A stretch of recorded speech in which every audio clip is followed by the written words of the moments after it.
Bonjour à tous et bienvenue sur la chaîne.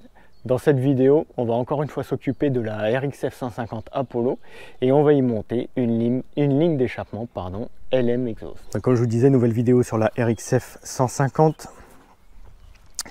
Et cette fois-ci, on s'attaque un peu au remplacement de ce tuyau affreux là, qui est un petit peu bruyant, hein, comme je vous le disais dans la précédente vidéo dédiée à cette machine. Et on va remplacer ça par quoi? Par une ligne d'échappement complète de chez LM Exosystem. Alors la référence ce serait LM Exosystem T7, ça je pense que c'est le silencieux ça.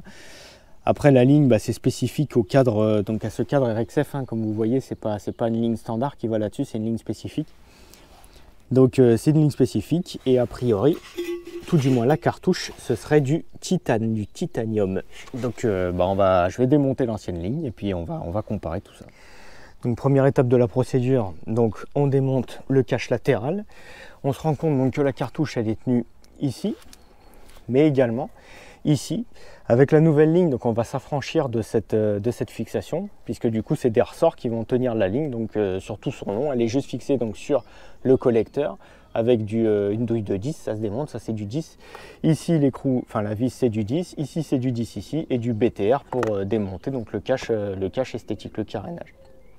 Et donc une fois le montage terminé, la ligne ne sera plus tenue que par donc, le cylindre et la fixation arrière de la cartouche. Et déjà là, à première vue, on compare les cartouches, on se rend compte que la cartouche LM, elle est 2 fois plus grosse. Déjà, en plus d'être plus esthétique, elle est également 2 fois plus grosse et sûrement alors plus légère, je ne sais pas, mais donc tout du moins ça permet, ça présage tout du moins une meilleure atténuation sonore et une meilleure régulation donc, du bruit. Donc voilà, assez rapidement la ligne d'origine donc est démontée. On se rend bien compte donc de la différence de qualité entre les deux lignes, hein, bien entendu. Donc que ce soit, comme je vous le disais, donc la cartouche qui est incomparable hein, d'un point de vue que ce soit finition, taille, dimension, enfin bref, et absorption du bruit. Que ce soit le collecteur. Quand on compare donc les deux collecteurs, on se rend bien compte que on voit bien que sur le hormis la power bomb qui n'existe pas sur le collecteur d'origine, on se rend bien compte qu'ici donc à chaque coude vous avez donc une perte de diamètre avec qui est inéluctable hein, avec la pliure mécanique comme ça. Ici vous avez une soudure. Bon, là on voit bien que là on est sur un diamètre qui est plus ou moins constant hein, avec la pliure, c'est propre, c'est de l'inox, c'est pas de l'acier, de la ferraille à ferrer les ânes entre guillemets. Et hormis donc la partie esthétique qui change beaucoup, je pense que la partie performance et fonctionnement devrait être grandement améliorée donc avec la nouvelle ligne d'échappement.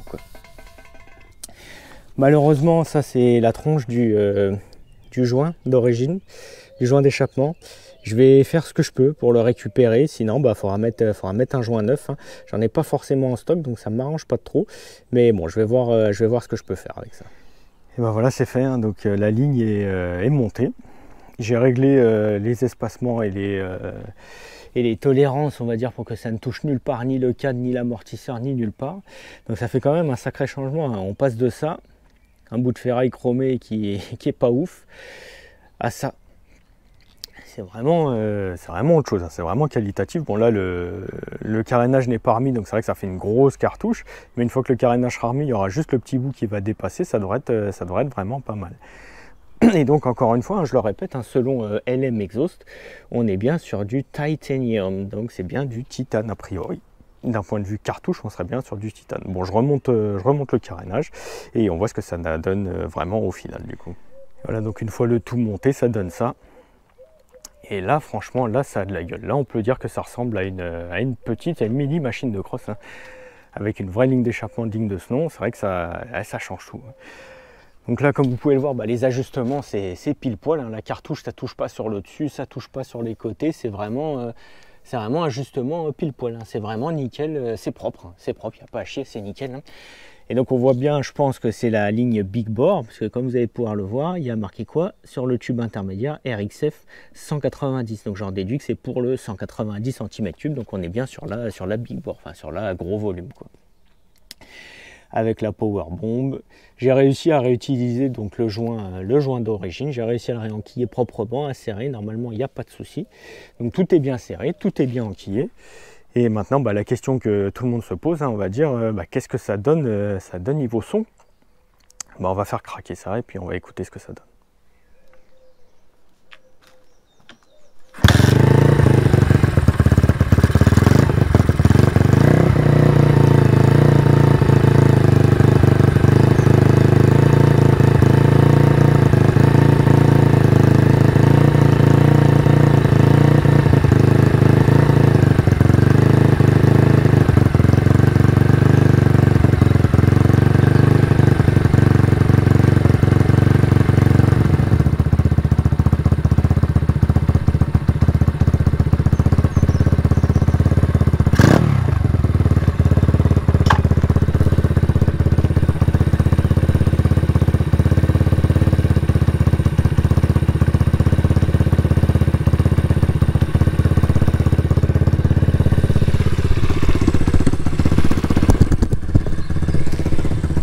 Du coup, donc ça nous donne, comme vous pouvez l'entendre, ça nous donne un son un petit peu plus grave, un volume sonore qui est peut-être pas forcément moins élevé, je me rends pas forcément compte.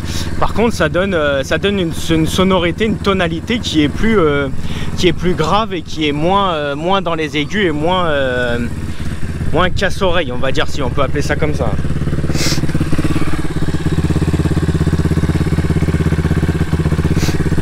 Vous voyez que l'inox a tendance à changer de couleur tout de suite, c'est normal, c'est avec la chaleur. C'est vrai que ça donne une tonalité un petit peu plus grave, quoi.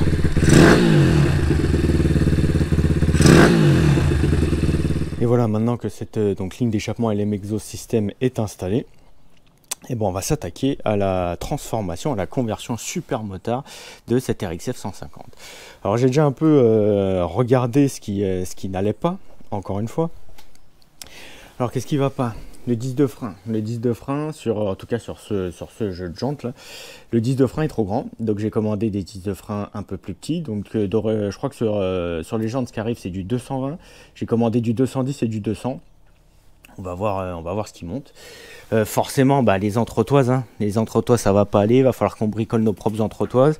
Tout ce qui est fixation de frein et tout, j'espère que ça va le faire. Mais il y a une certitude, les entretoises, ça va pas aller.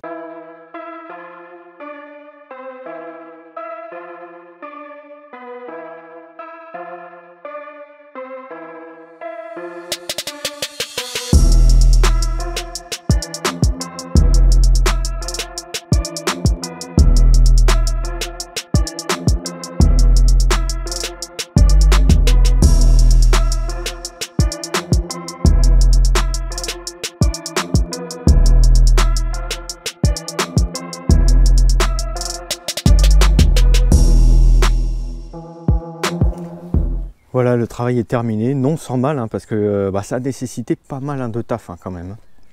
Mais il faut avouer que le résultat est vraiment top. C'est vraiment que ça. Moi, les super modes, c'est vraiment mon truc. C'est vrai que tout ce qui est super mode, ça me. Je kiffe, c'est mon kiff, c'est vrai. Alors, qu'est-ce qu'il a fallu faire? Donc, outre les entretoises qu'il a fallu tailler et customiser, vous voyez, pour pas me louper, pour pas les perdre, je sais pas si vous allez voir, j'ai gravé avec mon appareil de gravure métal où elles allaient et sur quelle moto elles allaient pour être sûr de ne pas me louper. Donc il a fallu faire des petites entailles dans les protège-fourches parce que forcément les pneus ça passait pas. Donc les entretoises, comme je vous disais, le disque de frein. Alors disque de frein d'origine, donc c'était du 220, donc 220 ça passe pas, 210 ça passe pas, donc qu'est-ce qu'on met? Et on met un disque de frein de 200, donc là c'est un disque de frein de 200. Les plus affûtés d'entre vous auront vu que le sens de rotation du pneu est mauvais. Donc il devait être fait pour une moto, enfin une machine où les roues se montaient dans l'autre sens. Donc là du coup c'est à l'envers. Donc il va falloir que je démonte les pneus et que je remette les pneus à l'endroit. Donc ça me fait un peu suer, mais bon, il faut le faire, on n'a pas le choix. À l'arrière, à l'arrière, même problématique. Donc les entretoises. Les entretoises, bon, comme je sais pas si ça va se voir, mais bon, je les ai gravées hein, aussi. Les entretoises arrière sont gravées. Qu'est-ce qu'il a fallu changer sur l'arrière? Et bah sur l'arrière, le disque il allait très bien. Par contre, la couronne, elle allait pas. C'était une couronne de 420 par 41 d'or, alors que là, on est sur une chaîne de 428. Donc, j'ai remis la couronne TT, on va dire 428, 43 dents. Je me commanderai donc une autre couronne pour pouvoir utiliser les jantes tout terrain. Qu'est-ce qu'il a fallu faire aussi? Il a fallu faire un petit peu de chirurgie esthétique sur le guide chaîne. Il a fallu donc supprimer toute la partie supérieure, une partie de la partie inférieure, parce que sinon ça frottait sur la jante et sur le pneu. Donc c'est pas top, forcément. Donc les entretoises, il a fallu régler bien à gauche et à droite avec des entretoises customisées spécifiquement faites pour. Je me suis fait suer, hein, je ne vais pas vous cacher les choses, ça a été... alors c'est beaucoup de mesures, c'est beaucoup de temps de mesurer pour être sûr d'avoir les bonnes dimensions, de reprendre les dimensions, d'ajuster, de regarder, bon bref, pour être sûr que votre roue est bien centrée, que votre couronne est bien dans l'axe du pignon, parce que si votre chaîne elle est de traviole, ça va marcher beaucoup moins bien comme ils disent. Hein. Mais donc c'est vrai qu'une fois le résultat, une fois que le boulot est terminé, une fois que le mal est passé, on va dire, le résultat est vraiment beau, quoi. Et bon, alors ça tourne sans souci, quoi. C'est pas, je vous raconte pas du flanc, je vous dis pas la messe. C'est vrai que j'ai ajusté ça correctement. Vous voyez, ça tourne sans souci à l'arrière comme à l'avant. Les plaquettes lèchent juste un petit peu, juste ce qu'il faut, on va dire. Et la roue tourne parfaitement. Donc je vous raconte pas du flanc, hein, j'ai fait ça proprement, mais bon, ça prend du temps, c'est beaucoup d'énergie, beaucoup de temps. Mais moi je trouve honnêtement pour un résultat qui est vraiment satisfaisant, enfin qui est vraiment kiffant, on va dire. Allez, ça y est, on est arrivé donc sur le terrain d'enduro. Comme vous avez pu le voir, du coup, je vais pas pouvoir aller tout de suite sur la piste de karting, donc on a rechangé les roues donc super motard en roues de cross. Par contre, bien entendu, dès que je pourrai aller sur la piste de karting, je vous refais une vidéo en super motard, bien entendu. Donc comme vous le voyez, donc petit dernier ajout sur cette RXF 150. Les protège-mains, j'ai trouvé la couleur qui match, donc l'installation ça s'est bien passé, pas de souci, hein. La couleur c'est nickel, donc au moins comme ça on aura des mains protégées. Bon je termine de m'équiper, on démarre et on est parti. Allez, c'est démarré, on est parti.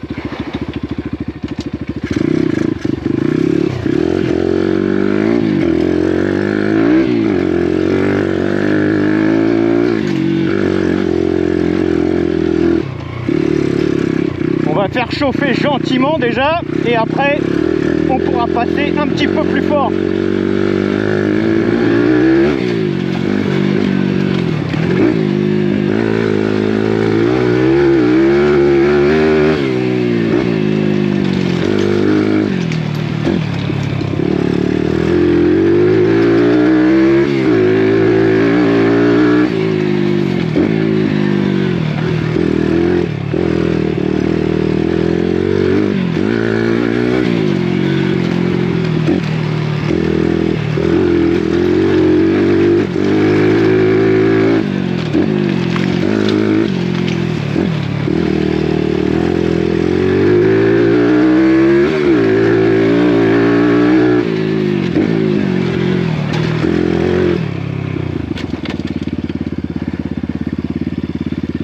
Allez, petit premier avis là.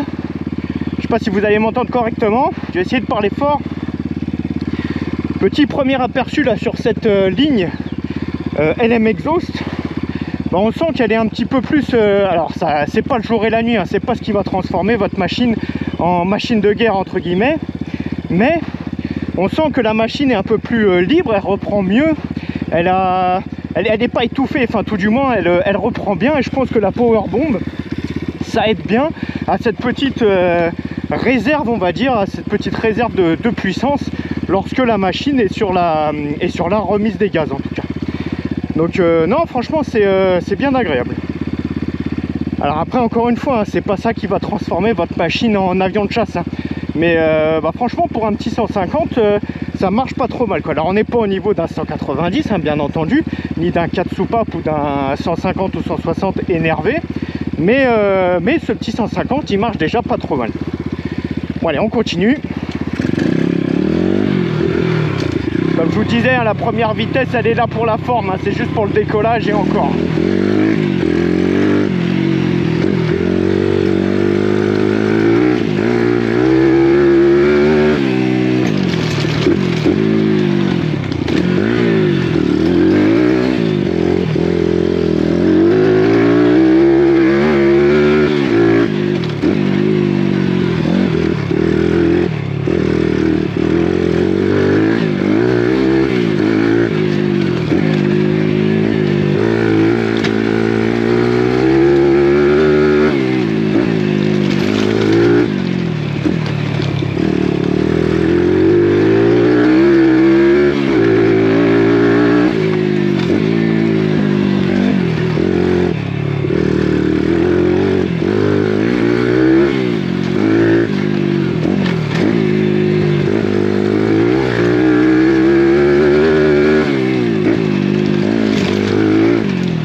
Bah ok, donc petit débrief après cette séance de roulage donc sur terrain plutôt typé enduro si l'on peut dire.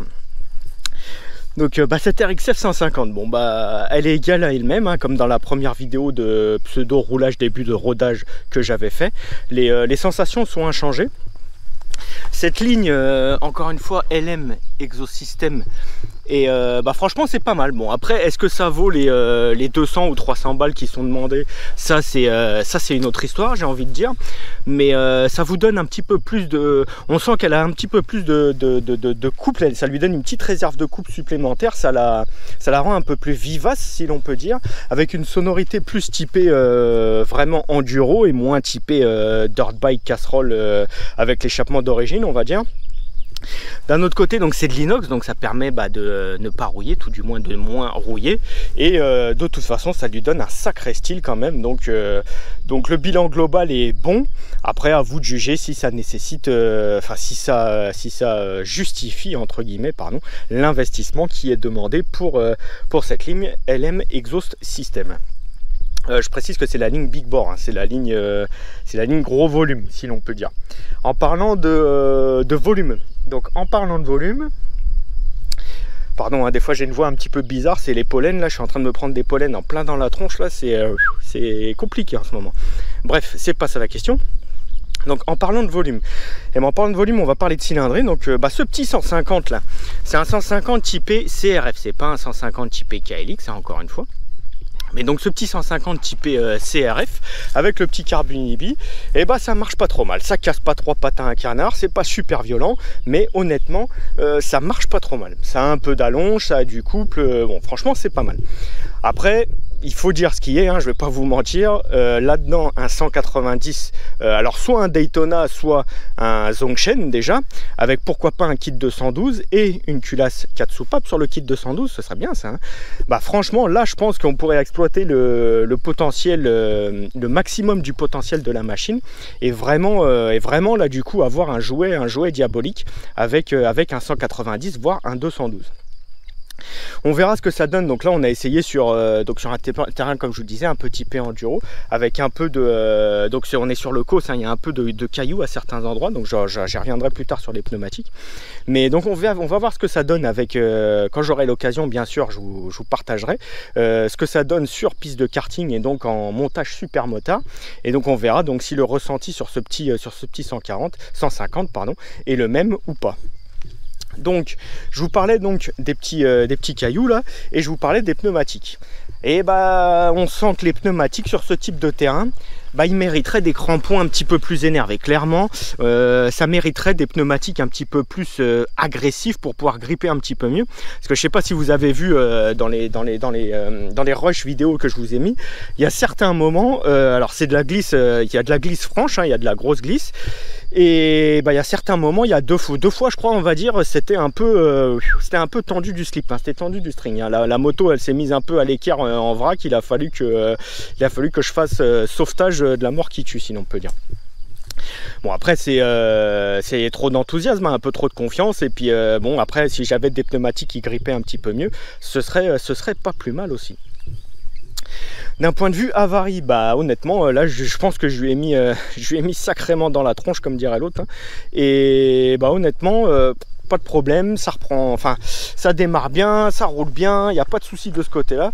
Juste la chaîne, là je viens de me rendre compte, j'entendais un petit peu le gling gling en roulant, mais là je viens de me rendre vraiment compte, la chaîne est un petit peu trop détendue. Donc bah là quand je l'aurai lavé et que j'aurai terminé le graissage de fin de sortie, on va dire, et ben je retendrai un petit peu ma chaîne et ce sera tout. L'embrayage est vraiment agréable, hein. Il est onctueux, il est souple, c'est vraiment un embrayage agréable.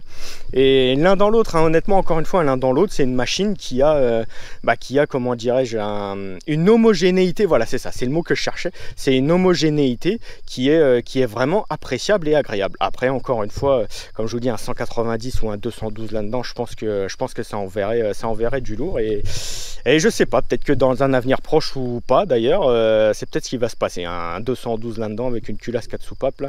Parce que je me connais, hein, je pense que je vais aller sur la piste de kart pour faire du supermote, ça va pas assez lever, ça va pas être assez péchu, et puis je pense que je vais craquer le portefeuille et puis je vais commander un 190 avec un kit 212 quoi. Enfin on verra, pour l'instant rien n'est gravé dans le marbre, on verra.